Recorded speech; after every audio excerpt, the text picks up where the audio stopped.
자, 지난 시간에 이어서 경찰 조직 편성의 원리, 두 번째 통솔 범위의 원리에 대해서 시작하도록 하겠습니다.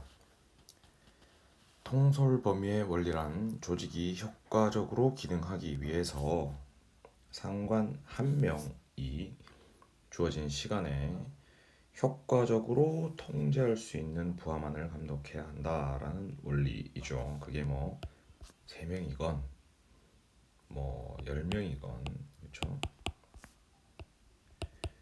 뭐 통솔 범위의 결정 요인에서 보면 통솔 범위가 축소되는 경우 통솔 범위를 즉 축소시키는 요인의 뭐 신설 부서 뭐 등등등등, 그리고 통솔 범위를 확대시키는 경우 뭐 오래된 부서냐 뭐 관련 부서들이 집중되어 있느냐 등등처럼 이런 요인들에 의해서 이 통솔 범위는 축소되기도 하고 반대로 확대되기도 하긴 한다. 하지만 어쨌든 조직이 효과적으로 기능하기 위해 상관 한 명이 주어진 시간에 효과적으로 통제할 수 있는 부하만을 3명이든 10명이든 감독해야 한다. 범위에 맞는 부하만을 감독할 수 있도록 그 범위를 정해야 한다라는 원리라는 거죠. 예컨대 우리가 군에서 장군이라고 하면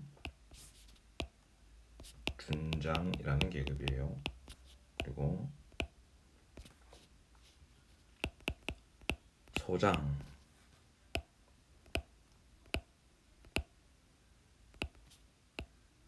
중장이죠. 중장. 그리고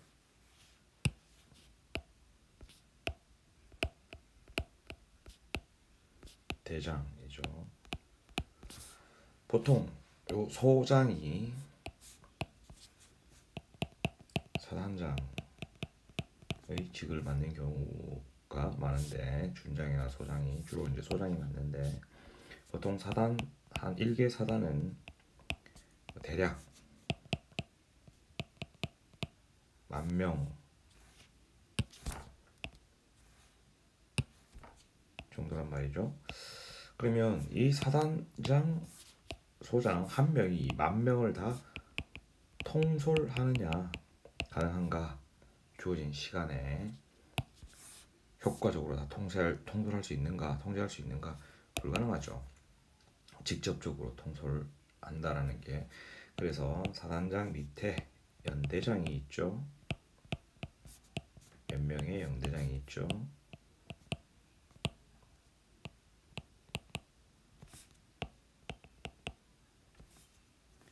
그리고 연대 밑에는 또 대대장들이 있겠죠. 즉 사단장은 이 연대장들을 통솔하고, 연대장은 대대장들을 통솔하고, 대대장들은 중대장을 통솔하고, 우리가 봤던 계층제, 그렇죠? 그래서 실제로 이 상관 한 명은 뭐 물론 4명은 아니지만, 그렇죠? 이 4명의 부하만을 감독하면 나머지 10,000명에 해당하는 부하들을 효과적으로 감독 관리할 수가 있겠죠. 그렇죠? 그래서 이 한 명이 통솔할 수 있는, 통제할 수 있는 범위를 통솔 범위라고 한다라는 거예요. 그렇죠? 근데 이런 통솔 범위는 아까 처음에 이야기했던 것처럼 좀 작을 수도 있고요, 클 수도 있는데, 그럼 작거나 크거나를 결정하게 만드는데 원인이 되는 것들, 요인이 되는 것들이 바로 여러분들이 표에서 보는 과제로 냈었죠. 이 내용이라는 거죠. 신설 부서의 경우에는 업무에 익숙하지도 않고, 그쵸? 부하 직원들이, 따라서 통솔 범위는 축소되겠죠. 일일이 예를 들어서 쉽게 이야기하자면, 사례를 들자면, 여러분들이 서장인데 새로 생긴 서예요. 그래서 파악도 안 되어 있어. 신설 부서다 보니까 새로운, 예를 들어서 뭐 경찰 공무원들을 뽑아놨단 말이에요. 일일이 가서 가르쳐야겠죠. 그렇죠? 너무 비효율적이고 이렇게 하기가 힘들겠죠. 근데 오래된 부서 같은 경우에는 업무에 익숙할 수도 있고요. 그렇죠? 뭐 익숙한 직원들이 많이 있다라면, 오래된 부서라면 그 시스템이 만들어져 있겠죠, 그렇죠? 그래서 척하면 척 한마디 하면 이 부서에서의 직원들이 일사불란하게 움직일 수가 있겠죠. 시스템이 갖춰져 있기 때문에. 그래서 신설부서는 동설범위를 축소시키는 그런 요인이 되길 거고, 오래되면 그 부서가 오래되면 오래될수록 동설범위는 더 확대될 수 있다. 그 다음 관련 부서들이 분산되어 있다. 관련 부서들이 많이 분산되어 있다면 동설 범위는 축소가 되고, 즉 서장이 어떤 통제하고 감독하고 지휘해야 되는 그런 관련 부서들이 지나치게 분산되어 있는 경우에는, 뭐 예를 들어서 A라는 업무를 하는데 이 A라는 업무와 관련된 부서들이 C, D, E, F 여러 개로 분산되어 있다면 이 서장이 일일이 다 관리할 수가 없겠죠. 그렇죠. 그래서 동설 범위가 축소될 거고, 관련 부서들이 집중되어 있다면 동설 범위는 확대된다. 그리고 복잡한 업무의 경우에는 동설 범위가 축소되고 단순한 업무는 확대. 대규모 부서는 동설 범위가 축소될 것이고 소규모 부서는 동설 범위가 확대될 것이고, 반대죠. 대축소 소 확대죠.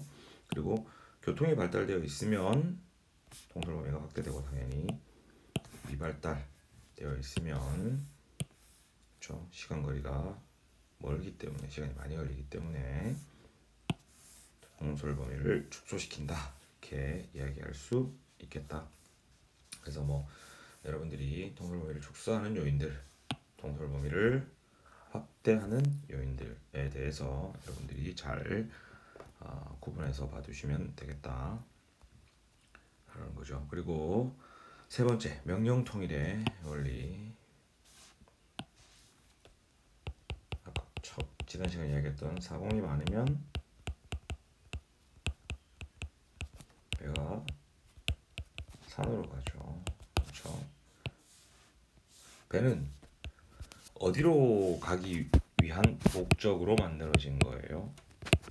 배가 만들어진 목적, 배의 목적은 바다죠. 뭐 강이든 바다든, 그렇죠?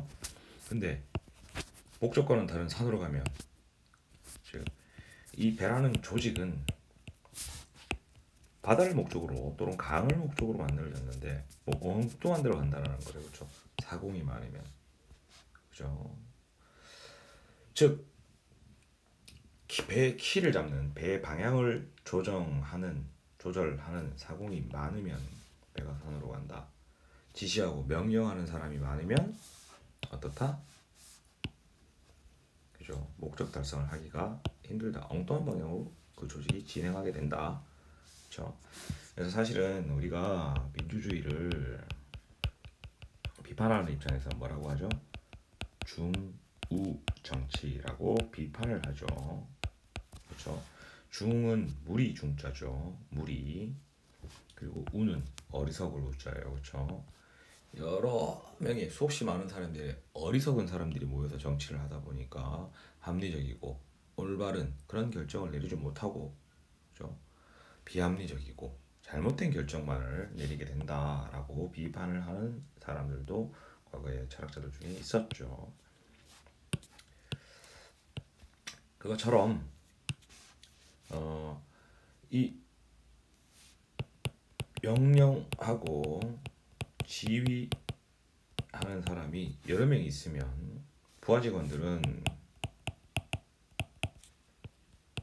여러 명이 명령 지휘를 한다.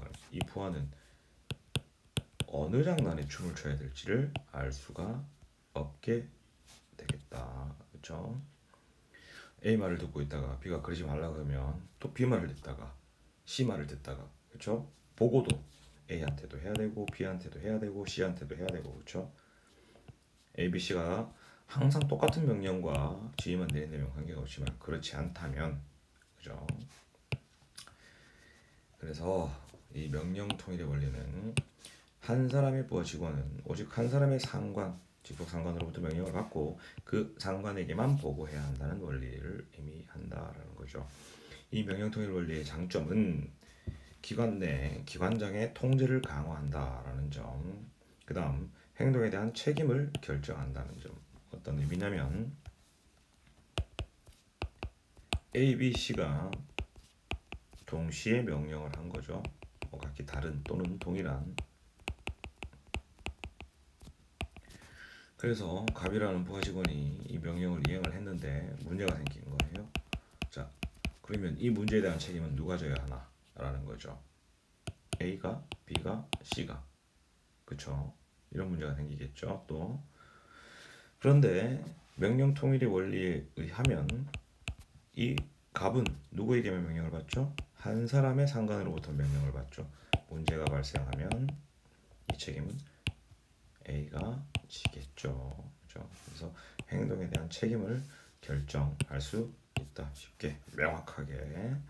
이런 점이 명령통일 원리의 장점이다. 그 다음 의사전달을 촉진시키고 모순된 명령을 제거한다. 부하직원 갑이 ABC에게 모두 보고를 해야 된다면, 그렇죠?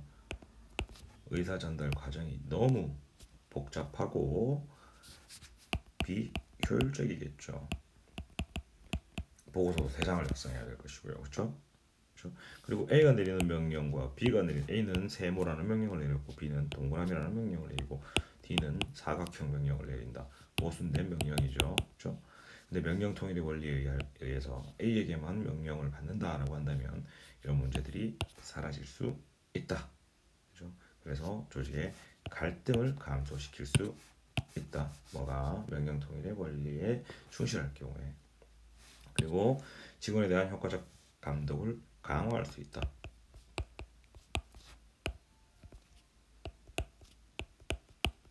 이러면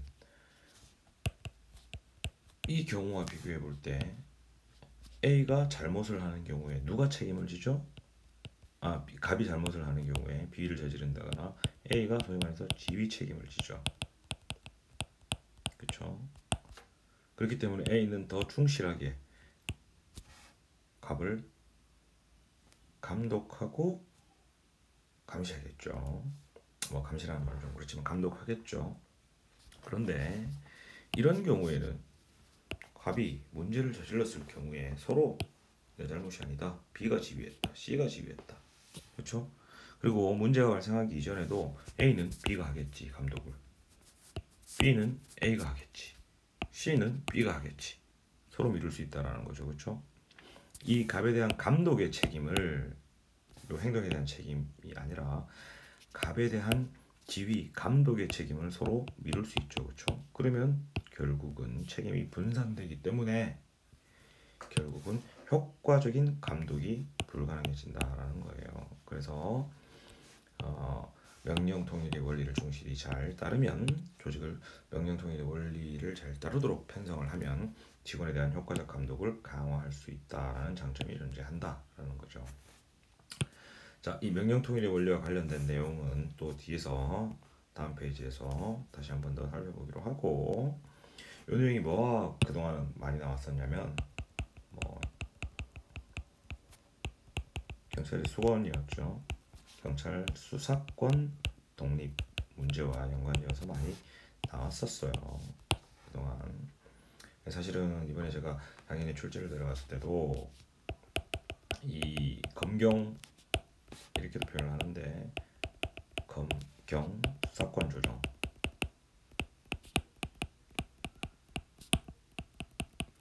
항상 경찰이 창설 이후로 계속해서 관심이 있었던 문제인데, 여기에 관련된 문제는 앞으로도 지속적으로 출제될 가능성도 있다라는 거예요. 그래서 작년 2차에 이 문제를 제가 출제를 하긴 했는데, 어쨌든 그래서 이것과 이 명령통일의 원리와 연관지어서 나온 문제가 과거에 존재를 했었다. 그 내용은 뒤에서 다시 한 번 더 다음 페이지에서 살펴보겠다 하는 거고요. 자, 그 다음 전문화의 원리, 4번째 조직 편성의, 경찰 조직 편성의 기본적인 원리, 기초 원리죠. 첫 번째가 아까 우리가 기억을 되살리자면 첫 번째가 뭐였죠? 첫 번째가 계층제, 그렇죠? 두 번째가 뭐였죠? 두 번째, 세 번째, 네 번째, 다섯 개가 있다고 했죠. 그렇죠. 두 번째가 뭐죠? 두 번째가 통솔범위의 원리. 통솔범위.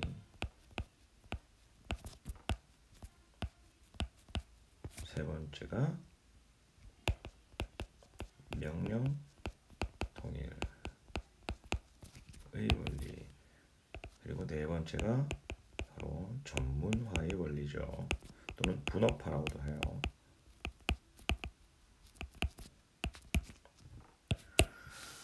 어떤 일들을 서로 나누어서 하는 거죠. 전문적인 걸. 그러니까 뭐 공장을 예를 들면 인형을 만드는데 누군가는 그 인형 안에 들어갈 손만 만들고 누구는 인형 눈만 붙이는 거죠. 그렇죠? 누구는 바느질만 하고, 그죠? 그런 게 전문화 분업화의 원리인데,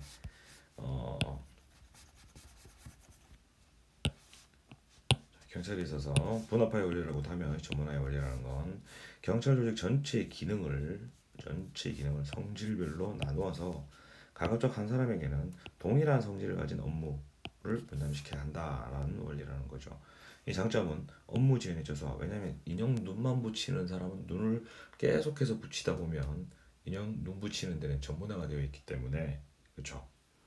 아주 빠르게 붙일 수 있다라는 거죠. 그렇죠? 직무 수행을 능률적으로 할 수 있게 만들어 준다. 그리고 인형을 처음에는 뭐 거꾸로도 붙이고 익숙하지 않을 때는, 그렇죠? 근데 뭐 이제는 조금 인형 눈을 잘 붙일 정도로 어느 정도 숙달이 됐는데 갑자기 너 이제 솜 넣는 대로 가라고 하면 어떻게 돼요? 다시 또 솜 넣는 걸 처음부터 연습해야 하죠. 그렇죠?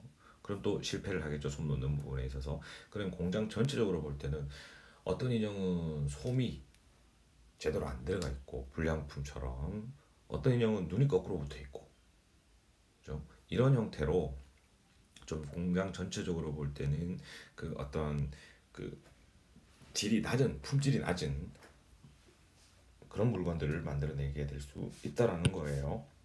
근데 이런 전문화의 원리를 적용을 해서 조직을 편성하면 직무 수행의 질이 향상될 수 있다. 그리고 신속하게 수행되겠죠. 그리고 비용도 절감되고요. 비용이라는 건 사람을 쓰는 인건비가 사실은, 그죠? 경찰관의 인건비 가장 큰 비중을 차지하는 그 경찰 비용 중에 하나일 텐데, 경찰 같은 경우에 뭐 예를 들어서 어떤 업무를 처리하는데 전문화의 원리에 충실하게 조직을 편성을 해서 그 직무를 예를 들어서 뭐 한 5년 동안 담당을 해서 처음에 그 직에 그 직위에 보여졌을 때, 처음에는 뭐 똑같은 업무를 담당해서 해결하는데 뭐 예를 들어서 3시간이 걸렸다.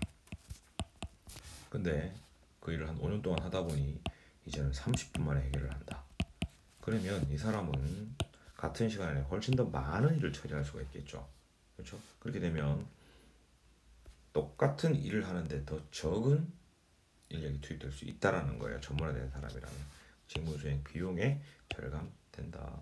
그다음, 여러분들도 마찬가지지만 여러분들도 공부를 잘 하고 싶을 거예요. 여러분들은 뭐 지금 직무는 아니지만, 그렇죠? 근데 내가 이제 일을 좀 배워서 조금 이제 재미도 붙고 나 이거 좀 잘하는데 칭찬도 받고 인정도 받고 그러려고 하는데 다른 데 가서 또 새로운 일을 배워야 한다. 그렇죠?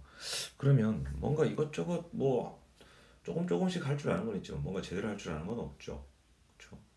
근데 이런 전문화의 원리, 분업화의 원리에 충실하게 조직을 구성을 하게 되면, 편성을 하게 되면 본인이 아주 그 일에 관해서는 내가 최고야. 정말 자신 있게 일을 할 수 있어. 그죠? 그러면서 자기 스스로도 일을 잘 해내니까 직무에 대해서 만족한다라는 거죠. 이런 장점이 존재한다. 전문화의 원리는. 자, 명령 통일의 원리에 관해서 뭐 이게 시험에 반드시 나오고 이런 문제는 아니지만 여러분들이 경찰학 전공자로서 반드시 그간의 어떤 논의에 대해서 알아야 되는 내용 중에 하나인데, 관련된 것 중에 하나가, 자, 이 지금 여러분들이 보고 있는 이 법률 조문은 형사소송법이에요. 또 뭐 형소법이라고 하는데 이 형사소송법 지금 현행 형사소송법 제 196조 사법경찰관리라는 주제를 제목을 보면 1항이 수사관, 뭐 검찰 수사관 같은 경우가 대표적이겠죠. 경무관, 총경, 경정, 경감, 경위 계급이죠. 그렇죠? 경무관, 총경, 경정, 경감, 경위는 사법경찰관으로서 모든 수사에 관하여 누구의 지휘를 받는다? 검사의 지휘를 받는다. 자, 경무관, 총경, 경정, 경감, 경위는 뭐 다른 기관으로 파견을 나가지 않는 한 어디 소속이죠? 경찰청 소속이죠. 뭐 이 중에 그러면 경위까지만 있고 경사, 경장, 순경은 이라고 묻는 친구들이 있을지 모르겠지만 이 계급은 뭐죠?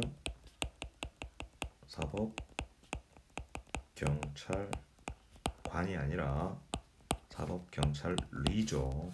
사법경찰리로서 사법경찰관을 보조하는 거죠. 보조. 자, 그러면 이런 사법경찰관으로서 관은 경무관, 총경, 경정, 경감, 경위는 사법경찰관으로서 수사를 하는데 이 수사를 하는 데 있어서 누구의 지휘를 받는다? 검사의 지휘를 받는다. 근데 이 사람들은 경찰청 소속이죠. 그럼 누구의 또 지휘를 받죠? 경찰청장, 그죠? 이하 뭐 지방경찰청장 이하, 그죠? 뭐 경무관은 서장 이상급이니까 경무관 총경은 의 지휘도 받죠. 그렇죠? 그럼 예를 들어 경찰청장 지휘도 받죠. 그리고 검사의 지휘도 받게 되는 거죠. 그렇죠? 명령 통일의 원리에 어떻다? 어긋나죠. 명령 통일의 원리라는 행정 원리에 어긋나는 형태의 구조라고 볼 수 있다라는 게 경찰의 소위 말해서 수사권 독립 또는 경찰이 독자적으로 수사할 수 있도록 검사의 지휘가 아니라 독자적으로 수사할 수 있도록 해야 한다라는 주장에 근거가 된다는 거죠. 그렇죠? 명령 통일의 원리에 어긋나기 때문에 문제가 있다. 그렇죠? 경사, 경장, 순경은 그렇죠? 수사에 보조를 해야 한다. 아까 얘기했던. 자, 그다음 여기가 검찰청법이에요. 검찰청법 제4조. 이것도 국법이죠.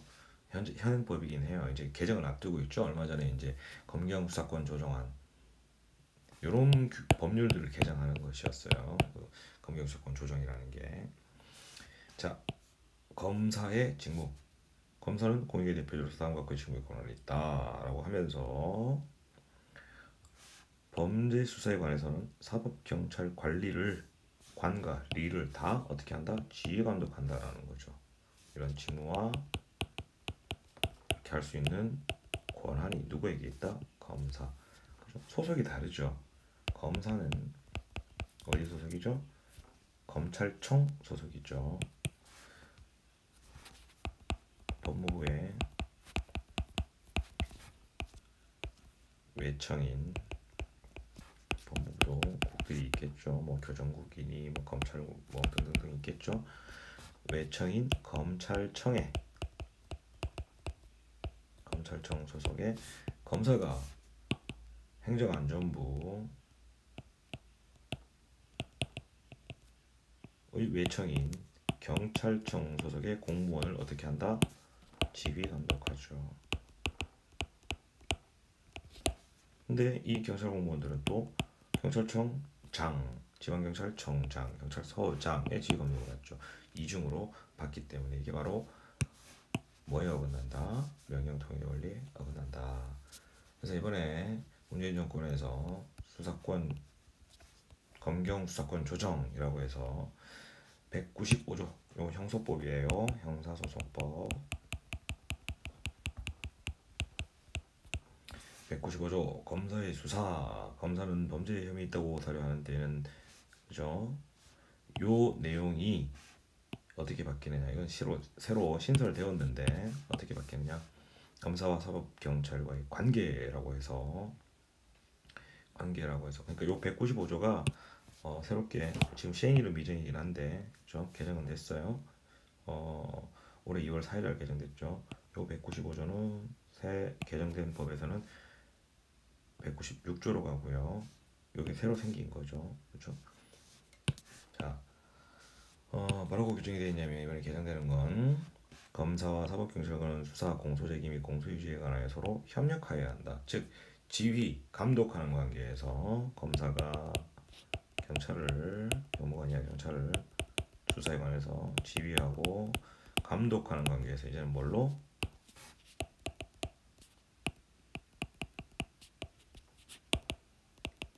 협력하는 관계로. 그렇죠? 그래서 이런 일항에 따른 수사를 하기 위해서 준수하는 일반적 수사 준칙에 관해서는 뭐로 정한다? 대통령령으로. 이걸 위임이라고 하죠. 위임이라는 건 이건 법률이죠. 형사소송법은. 근데 법에서 하위 법령인 대통령령에 그 세부적인 건 대통령령으로 정해 라고 위임한 거죠. 권한을 법이. 그렇죠? 자, 이게 195조가 새롭게 만들어진 195조가 생기고 이 기존의 195조는 이렇게 바뀌죠. 검사는 범죄 혐의 있다고 사료하는 때에는 판단되는 때에는 범인 범죄 사실과 증거를 수사한다. 그렇죠? 원래는 뭐였죠? 검사는 범죄 혐의 있다고 사료하는 때에는 범인 범죄 사실과 증거를 수사하여야 한다였는데 그냥 수사한다로 했죠. 자, 그다음 기존의 196조가 아까 우리가 위에서 살펴봤던 그쵸? 요거였는데 요 내용이 어떻게 바뀌느냐? 경무관, 총경, 경장, 경관, 경위는 사법경찰관 범죄 혐의에 따른 때는 그죠? 검사의 지휘를 받는 게 아니죠. 범인 범죄 사실과 증거를 수사한다.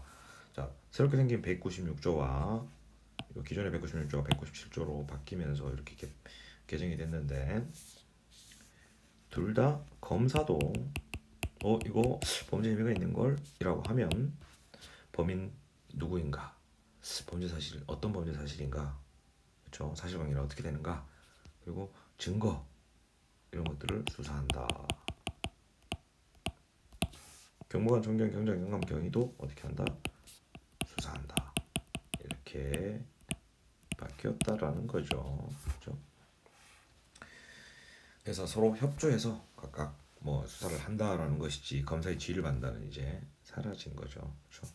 그리고 경사, 경장, 순경은 수사의 보조를 하여야 한다라는 거죠. 명을 받들어서. 그렇죠? 그리고 나머지 뭐 2, 3, 4, 5, 6항은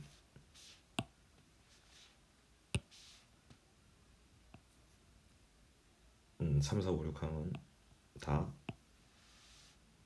삭제죠. 뭐 검사의 지휘가 있는 때 이에 따라야 한다. 삭제. 관련 서류 증거를 지체 없이 검사에게 송부해야 한다. 삭제. 요건 올라갔죠. 2항으로. 그렇죠? 그리고 1항 또는 5항이 규정한 자 이외의 법률에서 사법경찰 관리를 정할 수 있다. 마찬가지로 삭제.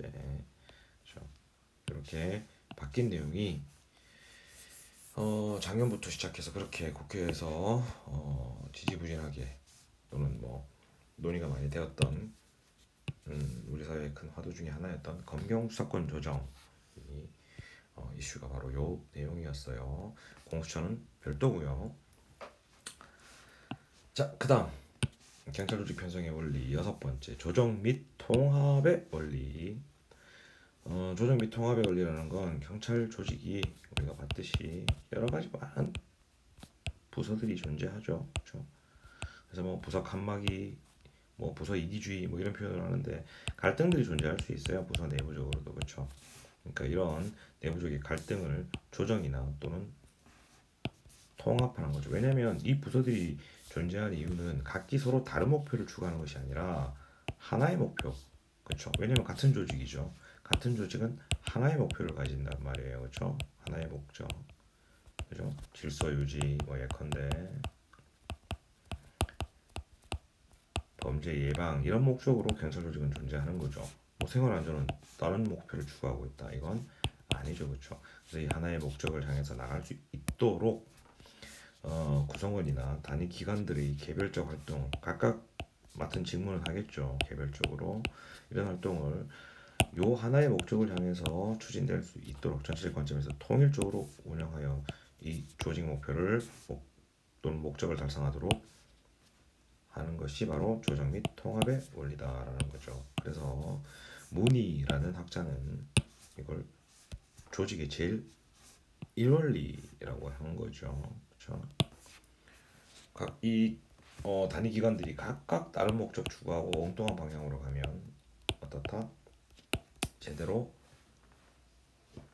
목적을 달성할 수가 없다. 그래서 뭐 조직의 제일 1원리라고까지도 얘기되고 있다. 자, 그러면 이 내부에서는 뭐 조직 간에 단위 기관 간에도 갈등이 있을 수 있고 구성원들 간에도 갈등이 있을 수가 있겠죠. 그렇죠? 그러면 뭐 구성원들이 예를 들어서 아니 저 부서는 회식비를 많이 주는데 우리 부서는 왜 회식비를 많이 안 주냐? 저 부서에서는 승진을 많이 하는데 우리 부서에서는 왜 이렇게 승진을 못 하도록 뭐 제도가 불합리하다. 그러면 그 갈등의 원인은 뭐죠? 뭐 그런 승진 예를 들어 승진이라면 승진 제도겠죠. 승진 제도를 수정을 개편을 해서 그런 갈등 원인을 근원적으로 해결하는 방법이 있을 거고요. 통합 방법이. 그리고 또는 서로 야 너네들 부서들끼리 뭐 이렇게 경쟁하고 하는 것도 좋지만 그죠? 그리고 뭐 서로 자기들이 이기려고 뭐 자기들이 좀 더 부서 칸막이라는 개념으로 표현을 하는데 정보 교류도 안 하고 자기들 그 단위 기간을 위해서 그거보다는 우리 국민들을 위해서 하나의 목적을 위해서 그렇죠? 상위 목표를 이해시킴으로써 갈등을 조정하거나 통합하는 방법도 있을 거고요. 근데 문제 해결이 어려운 경우는 갈등을 완전히 해결하는 것이 어렵다. 그렇다면 갈등을 좀 줄인다거나 또는 양자 간의 타협을 도출하거나 그렇죠? 아니면 보류 또는 회피하는 그런 방법을 때때로 쓰기도 한다라는 거죠. 그리고 오늘날에 와서는 갈등주의적 관점에서 갈등도 순기능이 있다라는 거예요. 그러니까 갈등을 통해서 더 뭐 순기능 여러 순기능 중에 하나이겠지만 갈등이 가지는 여러 가지 몇 가지 순기능 중에 하나이겠지만 갈등이 아예 없다면 예를 들어서 부서 간에 갈등이 없고 그래서 경쟁도 하지 않는다면 그렇죠? 발전이 없겠죠. 그렇죠? 그래서 그런 면에서 갈등의 순기능적 측면을 강조해서 그 갈등을 인정을 하는 거죠. 자, 여기까지가 경찰 조직 편성의 원리 5가지 원리에 대해서 우리가 간단히 살펴봤고요. 문제는 과제로 아마도 내야 될 것 같네요. 그래서 여러분들이 아마 이거 지금 영상을 보면서 정지를 시켜놓으면 보이겠죠? 이 화면이 1번 문제 그리고 2번과 3번 문제 다 객관식이죠. 그래서 요 세 문제를 여러분들이 풀어서 제출하는 게 2주차 두 번째